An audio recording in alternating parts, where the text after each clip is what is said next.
another episode of Graceful Touch Speaks Out, where we meet health and wellness practitioners and those that are interested in this field in order to hear their heart, hear their passion, hear their focus. Today, we will be talking with Dr. Elizabeth Clamon. Now, my name is Guy Severson. I'm the host of this program. If you want to find out ways in which you can have your voice heard on Graceful Touch Speaks Out, just contact me via LinkedIn at Pain Relief for You. I'll be glad to get you on the schedule as long as it makes sense for both of us. Without further ado, let me introduce you to who we're going to be talking to today. Dr. Elizabeth Clamon is an avid motorcycle riding grandma of six and serial entrepreneur with a servant's heart. She's an award winning speaker, certified coach, and 5-time international best-selling author. She thrives by touching lives around the world through motivation and storytelling with a healthy dose of humor. She teaches passionately about healing traumas through storytelling, business women women in leadership and marriage. She experienced a traumatic, abusive childhood, chronic illness, and severe pain caused by multiple auto accidents, including one that left her disabled and bedridden for 12 years. She derives great joy in seeing others succeed beyond their wildest dreams. On that note, and without further delay, I'm going to bring in Elizabeth. Hello, Elizabeth. Hi. How are you today? Hello. I'm doing great. How are you doing today? Doing Seem to be perfect. having some. And I just want to say thank you for taking the time to spend this time speaking to an audience that is interested in hearing what you have to share. I am so excited to be here. I am always out there and wanting to help other people and encourage them that they can get up out of that bed and serve the world and do something with their life. Awesome. Awesome. Now, I want to kind of peel back the layer as it relates to the background that led to you becoming Dr. Elizabeth Clayman and hear a little bit about your life journey prior to that point. Well, I was born in 1965 in a very small farming community in Louisiana, and I was born to a single mom. And nobody knew about my arrival, knew that I was even going to be on the scene. My mother was home from Secretarial College for Christmas vacation, started having really bad pain. They took her to the hospital thinking she had an appendicitis, and ta-da! Out I'm the came best looking you. appendix you've ever seen. Right? So when the Okay. doctor came out and said it's a girl, my grandparents were quite shocked. Right. Right. Okay. And then, as I understand you, according to your bio, you kind of had some traumatic situations taking place in your background. Did that help you to become who you are today? It has definitely shaped who I am and what I do today. Okay. I would not be the person I am if I had not experienced those traumas and setbacks so that I could have the knowledge and the courage and the wisdom to help someone else who's going through that. Do you mind exploring that just a little bit as we get to know more about who you are? Oh, not at all. I'm an open book. I will tell it all. That's what people say Fair about my enough. book, that I'm an open book. But my mom, I was raised as my grandparents' child until I was almost 6, and my grandfather died suddenly of a massive heart attack. And back in that time, they wouldn't let a woman adopt a child by herself. So my grandmother wasn't. They were in the process of adopting me legally, and so my grandmother couldn't continue with that process.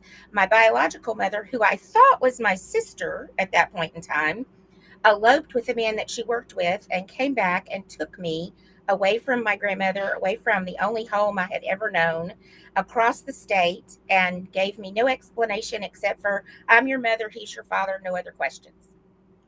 At 6 years old, that's a lot to Wow. have to digest. Wow. And that Wow. just set up uh, in their home. It was nothing but chaos all the time, just constant trauma, and unfortunately, every kind of abuse that you can suffer as a child that I went through in their home until I was 18 and finally able to make my own choices. So I chose to marry a man at 18 that I had only known for 4 months. Oop.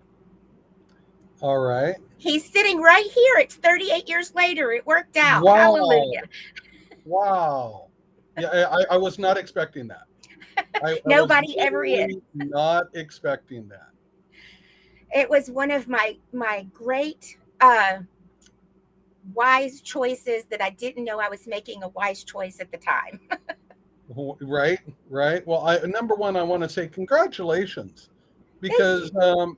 in the odds that we are in today, the chances of a quick marriage like that surviving even 50 years ago is not likely. No, And it's then, not. with the youth that you had involved in there, you had so many strikes going against you guys, and yet you succeeded. And yet we fought through.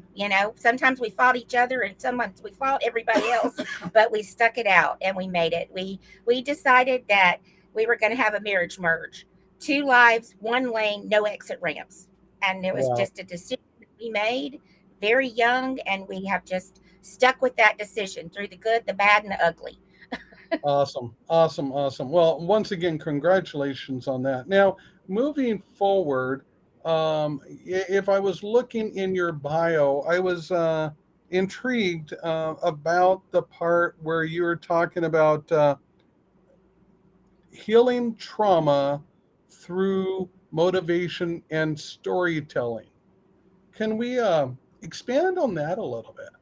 Yes, absolutely. I went through this process. I When all that trauma started surfacing in my 30s, because before that I keep it hidden.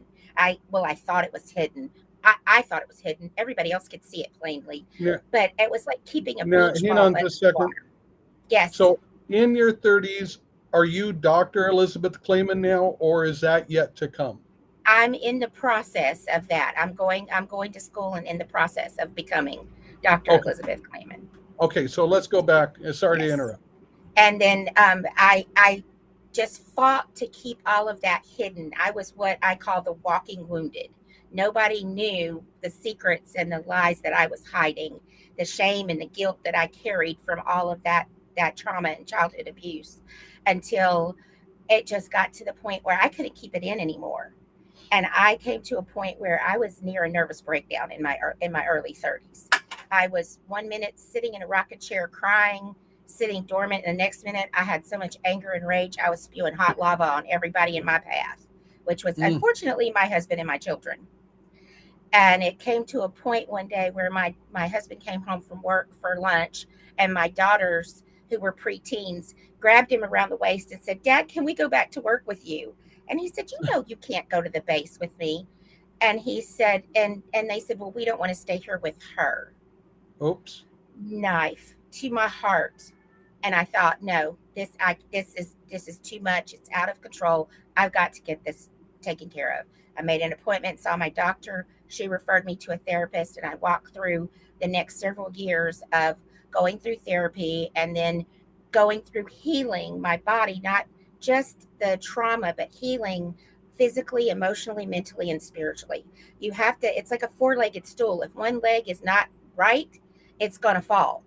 So Mm, I had to heal. And fortunately, I was in school working towards my naturopathic degree at the time. So I already had some knowledge, and I began to apply that knowledge to myself to help myself heal and walk through that healing with the help of my counselor. mm, mm, mm. Well, I'm just going to tell you this, and that is, as you were sharing that with me, I had these little bumps that were going up and down my spine and whatnot. And I was like, oh my goodness. And then I because it so touched me that you know here you are. Not only are you well, not newly married, but not only are you youngly married, but also you've got all this traumatic baggage, and Hmm. you've got a family that is, well, kids that are, shall we say, against you because they have decided that, you know, and yet instead of choosing to take the easy path out, you brought it inside. You brought it internal to you. And you said, you know what? I'm going to do something about this. Right. Rather than just saying, hey, that's who I am, leave me alone. If you don't like it, there's the door, something Right. like that. You chose to fix you. Right. Because You I know was how the many mess. people, you know how many people refuse to do exactly that? Yes, I do know how many. I'm just really impressed by you. I just have to say, because you chose the harder route. There's a much easier path that you could have taken. Wouldn't have led you to where you are today, but there's a much easier path you could have taken, and you chose the hard road because you knew, based on what I'm hearing, you knew that at the end of that trail was a brighter tomorrow. Yes, yes. And I can't tell you how many days I sat in my counselor's office crying, saying, I don't want to do this anymore. It hurts too much. I just want to quit. And she said, well, you can quit, but you're still going to be right here in the same pain tomorrow. Mm, The only mm, way out is through. You have to walk back through that and heal it and forgive them and forgive yourself and then move on. There's no wow. other way out of it. When I work with people telling their story, we write out their story or they record it and we have it transcribed if they don't like to write. And then we go back through that and we determine the traumas that they've been through. And then we walk through how to heal those traumas and to forgive the people who caused the trauma, to forgive themselves for not standing up. I was angry at myself as much as at my family for not saying enough is enough. You're not going to do this anymore. I mean, this trauma went on until my 30s, Mm, and I thought I was being a good daughter. I thought I was doing the right thing, and I wasn't doing the right thing for me. And so when it sure. came down to it, I had to choose between staying in relationship with them and continuing to be torn down every day or walk in healing for myself. And I chose myself and my family that I had created with my husband. So do I understand then, even though you've got uh, the beautiful story that you've got, that beautiful story had to come with some hard decisions, like Yes, yes, cutting them off in order to blossom into the beautiful family that you have today? yes, absolutely. And it broke my heart. I did. It's not what I wanted. And Hmm. I would love nothing better than that relationship to be reconciled and healed. But you can't want for them what what you want for them. You can only do what you can do for yourself. You That's can't right. control other people. You can only control yourself. And I Yeah. can't control what they do or don't want to have in their life. And they were not willing to walk in truth. Mm, They wanted to stay in denial, and I could not continue to walk in denial and lies. I had to walk in truth. mm. So that's where we were in your 30s. Now, how has that transitioned into what you have become and what your, the environment, the positive energy, the motivation, how does that reflect on today?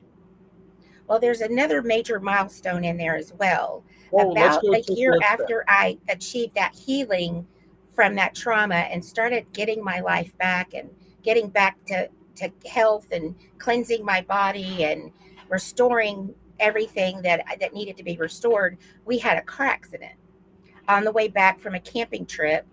and a semi truck stopped on the interstate in front of us, and we were towing our Oops. fully loaded camper, and we could not stop.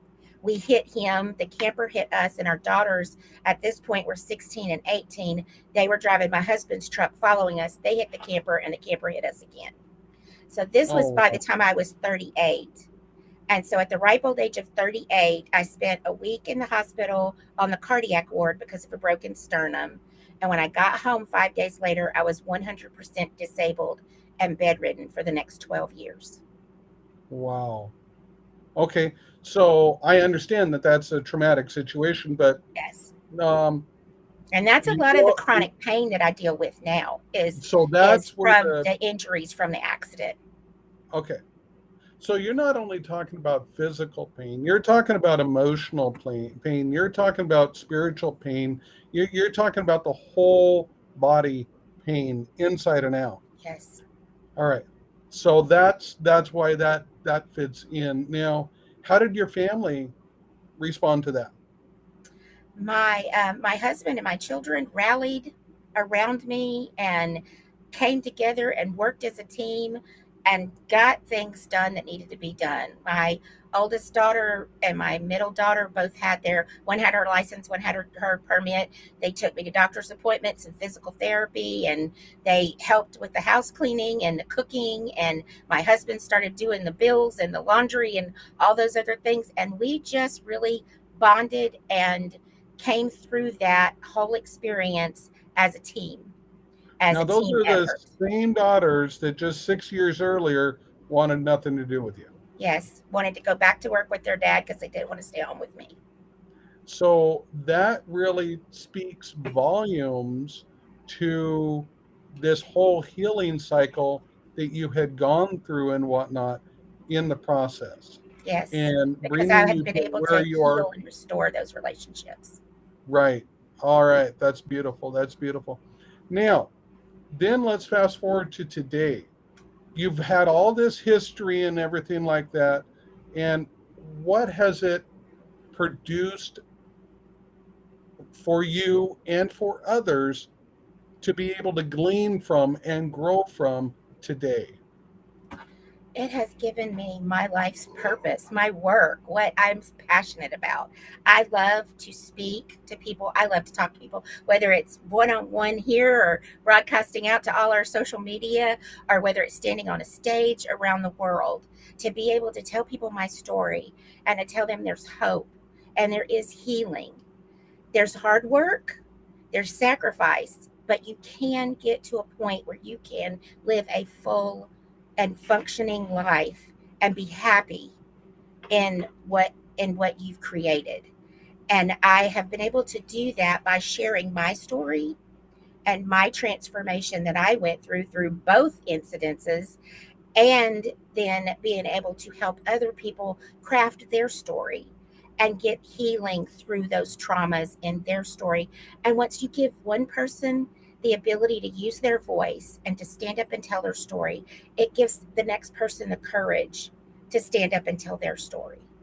And it keeps going.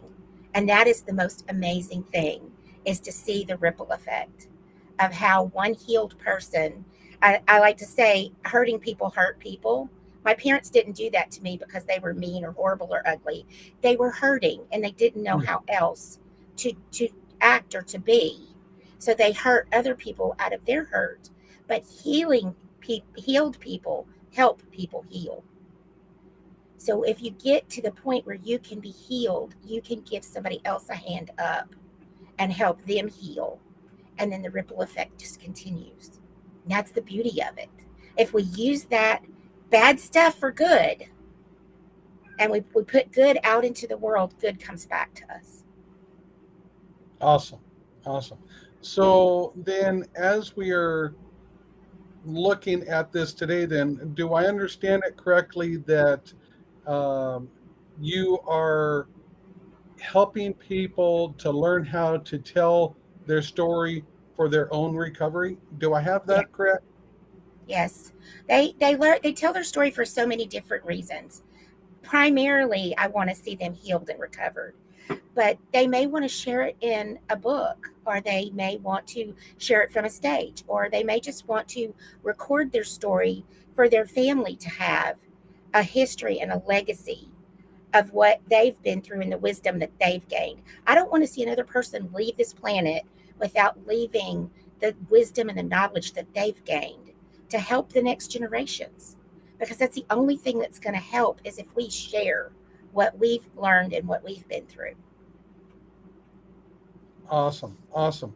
So, um, can you share with us some golden nuggets? Like you're telling me that you can help me tell my story. Um, some golden nuggets of here's some key points.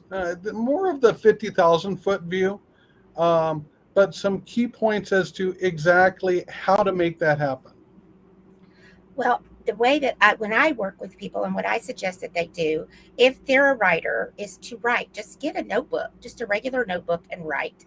I still write in old fashioned pencils because I like to erase because I'm a real stickler for neatness. I write a lot on my iPad, in on the notes on my iPad. And right once you dump all of that out and you can put it all, and it doesn't, you don't have to worry about pencil, you don't have to worry about punctuation and spelling and all those things. Just get those feelings and thoughts and things on paper so that you can examine them, because it takes them out of your head and it reduces the power that they hold over you. So Mm, once you get them out, then you can go through and you can examine the story and you can see where specific traumas happen. Give you an example. When I was in high school, I drove to school because I had to be at home after school to take care of my half brother and sister. And I had a friend that rode with me. I love country and western music, and I would have it blowing out the rafters. I'm from Louisiana, so, well, and there you I go. would Right. be singing along at the top of my lungs. And I said, one day I want to be a country western singer. And as a 16-year-old, my friend said, maybe you should get a new dream. I took that label and I stuck it on me. And I said, I'm a terrible singer. I can't sing. I have an awful voice and I don't need to sing anymore. And I did not sing again for 20 years. Now, Wow. that's just a tiny little thing that somebody just said in a flippant teenage moment. Hmm. But that's the kind of things that we take and we stick those labels on ourselves and we define ourselves by that. And that's not true. And I can't tell you how freeing it was the first time I did a conference at a church in West Virginia. And I called the lady and I said, I'm going to talk about limiting beliefs and I want to sing a song with the praise and worship team. And it was, I mean, I have goosebumps thinking about it right now. It was terrifying, but it was so freeing because I overcame that. I was able to take that label off and throw it away and say, Nice. that's not true. That wasn't true. That wasn't truth spoken to me. And I didn't have to carry that label around anymore. And now I So can sing. letting go of labels is important. Oh, absolutely. Letting go of labels, realizing that that is just something that somebody else put on you. And it probably doesn't even have anything to do with you. She probably thought she couldn't sing. So she said that to me so that I wouldn't sing. There's a million reasons why people do and say the things they do. But you have to take it and go, you know what? That is not my truth. That is not the truth. And I'm not going to carry that around anymore. And you have to step out of there. And sometimes you got to do, I don't like to say, people say, well, what about I'm scared? And people say, well, do it scared. No, I say let that fear drive you to do Yeah. something better, to change the narrative. So I just to give you kind of a example of what you're talking about in motion. Um, I'm relatively new at doing this whole interview thing and whatnot. And the first time up, uh, I could have allowed, the fear to stop the whole process. But instead, what I did was I allowed that to become a positive energy that I would bring forward to be able to connect with wonderful people like yourself and be able, as I'm listening to you, I'm encouraged because I can see you mean the bad stuff didn't just happen to me? Oh, Yeah, that's I'm not just the one that, yeah. as we can see that and whatnot, we build a foundation, a solid foundation of truth to move forward on. Yes, you're absolutely right. And we realize I stayed in that lie for so many years that it's just you. Don't say it out loud. It's just you. And it was not just me. It's far from not just me. And anybody within the sound of my voice, it is not you. There are a million billion people out there, and all of us have stuff. Everybody. Absolutely, absolutely. Now, what haven't I asked that you would want to make sure you gave an answer to? One thing I would want to tell people is to get my book, Beauty Rising from Brokenness. They can get it on Amazon. It's Okay, like so slow down $16. here a minute. Yes. So your book, what book? It's called Beauty Rising from Brokenness. And Beauty it's, Rising from Brokenness. yes, And you know, if you've listened to Elizabeth's heart in everything that she's shared here and whatnot, I can only guess that would be a fantastic book to have. It's you know, I, you can have somebody write from their expertise and knowledge and whatnot, and from their doctor label, nothing against doctor, but from their doctor label, or you can have the passion and the motivation of historical background moving forward, and that becomes even more positive. But that's not what this book has. This book has both the right. expertise and the knowledge, as well as the passion and the purpose from coming forward. Am I correct in saying that, Elizabeth? You are correct. It is a memoir of that first 30 years of my life. So it's a story that I have been told, and the reviews say so, that it will suck you in and you won't be able to put the book down because you want to know what's going to happen next and how is she going to make it through this. And then I also walk you through that journey that I went on, healing physically, mentally, emotionally, and spiritually. And I dedicate a chapter to each one of those and what I did for myself as far as cleansing herbs and and other treatments like mineral baths and chiropractic and eating healthy and eating clean. I walk you through all of those things that I did that worked for me and hopefully encourage my readers to try some things that maybe they hadn't thought about. Doctors are so fast to give us a pill. Here, have a pill, this will fix it. A pill never fixes it. True. It's about a holistic process. It's about the whole person. And you've Yeah. got to fix every area to So fix your it. book title, just one more time, is what? Beauty Rising from Brokenness. Beauty Rising from Brokenness. And where can I get that from? I mean, get it on Amazon. Amazon. It's Mhm. Amazon.com. Beauty Rising from Brokenness. Now, I are would you also say you could get it on my website, but most people just go to Amazon because it's easy. fair enough? But what is your website? My website is the Clamon Group, Clamon Group, theclamongroup.com.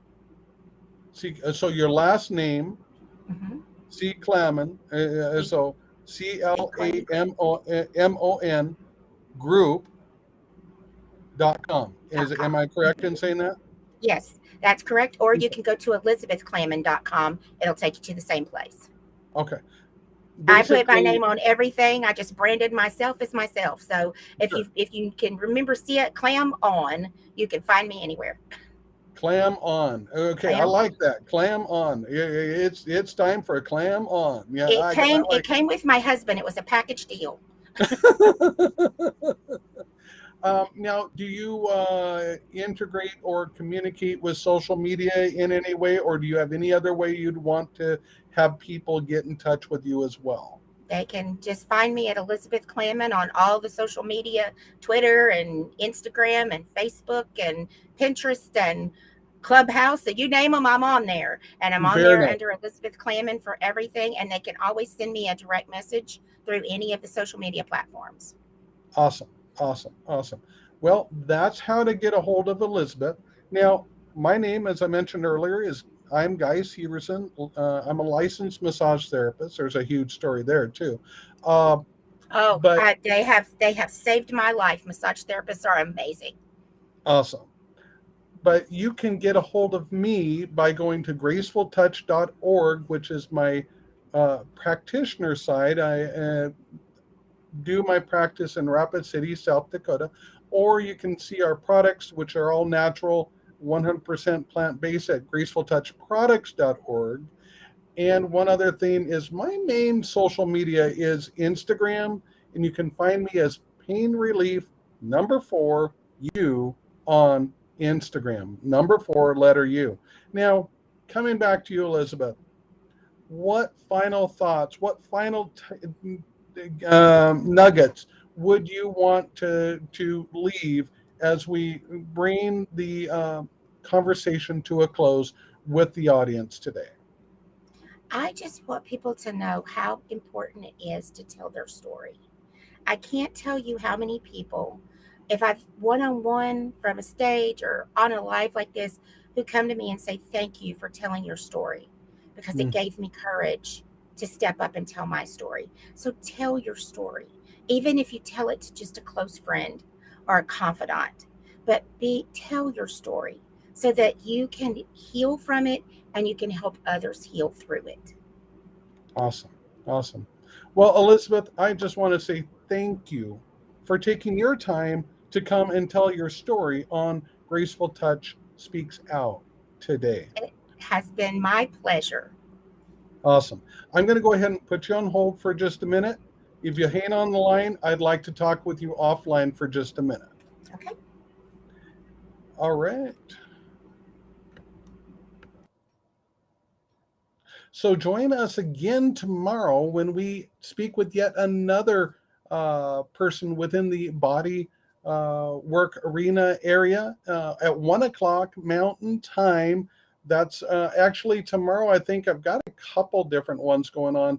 5:30 in the morning. For anybody that's a real early riser, 1:30, and then I think I've got a 4 o'clock going on tomorrow. So if any of those times, look for announcements on Instagram about different areas that I will be coming out. But more normally, it's going to be 1 p.m. Mountain Time. We can tap in to the hearts, the minds, and the passion of those who are trying to help within the health and wellness industry. Once again, thank you for being with us today. We look forward to talking to you in the future.